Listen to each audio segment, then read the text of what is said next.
Alright, we're going to do a how to set up a home network.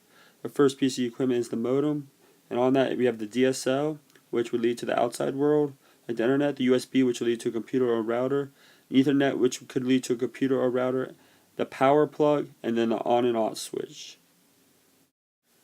Alright, the first thing I'm going to do is plug in the DSL cable. The second thing I'm going to do is plug in the Ethernet cable. We're not going to use a USB cable. Alright, there we go. The third thing is plug in the power, and then the fourth thing is to turn it on. The DSL, like I said, leads to outside world. Ethernet will lead to router, and then the power plug turns it on. As you can see, we have power, and the DSL is on, but the Ethernet is not on because of the fact that it's not hooked up to a router or a computer yet. Alright, now we're going to look at the router from Cisco, a very good company. And now you see the 1, 2, 3, and 4 slots. Those are for wired computers. Then you have the Ethernet cable or the internet cable, and then you have the power plug. Alright, now we're going to plug in all the stuff for the router. First thing I'm going to do is plug in the 2 wired computers. There is 4 slots for them, but we only have 2, so there's one. And there's the second one, a yellow wire and a white wire. After that, I'm going to plug in the blue cord from the modem, which would connect the Ethernet cord. And now I'm going to plug in the power. As you can see, once you plug in the power, everything turns on. Like that. Perfect. Alright, now everything's plugged in. You can still see that we have power.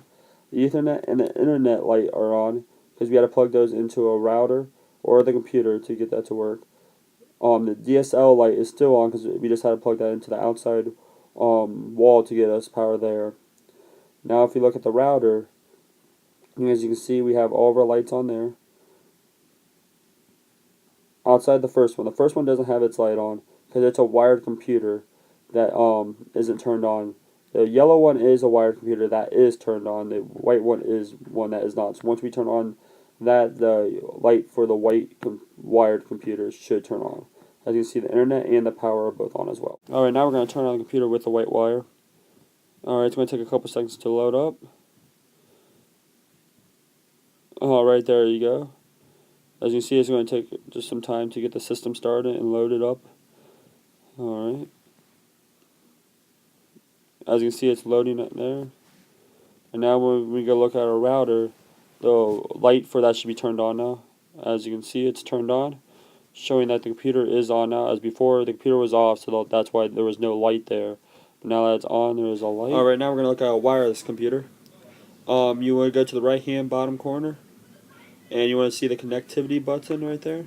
This gives you the options of your different Wi-Fi and see if you're connected to the internet or not. Sometimes you have to type in a password or click an option to get connected. We're already connected though, so that's good. So now we're going to go to the internet button. Click on that, see if it turns on. It's going to take a couple seconds for the internet to come up.